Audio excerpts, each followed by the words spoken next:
এটাও একটা আজরাকের ওপরে যাচ্ছে, দেখো ভীষণ সুন্দর। এই ওপরটা দেখো এরকম কাঁথা কাজ করা যাচ্ছে, আর পুরোটা কিন্তু আজরাকের ওপরে যাচ্ছে। এখানটা একটুখানি আজরাকের প্যাচে যাচ্ছে, পুরোটা কিন্তু প্রিন্টেডের উপরে যাচ্ছে। এগুলো কিন্তু 60 ক্যামব্রিক কটনের মধ্যেই যাচ্ছে। এই একটা ডিজাইন দেখিয়ে দিই, দেখো এই একটা ডিজাইন দেখো, দেখো এটাও একটা আজরাকের মধ্যে যাচ্ছে। আজরাকের মালগুলো জাস্ট দেখো, প্রত্যেকটা ওয়াও কালেকশন। দেখো দেখো গলার কাছে দেখছো কত সুন্দর। ব্যাক পোর্শনটা দেখিয়ে দিই, এরকম আসবে। প্রচুর, মানে যখনই আসে তখনই সেল আউট হয়ে যায়।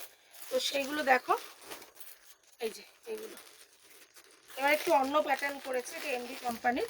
এখানে দেখো ছোট ছোট মিরারের ওয়ার্ক করেছে, আর যেরকম প্রিন্ট আসে ওরকম দেখো, এর সঙ্গে প্যান্টটা প্রচণ্ড শাইনিং একটা মাল।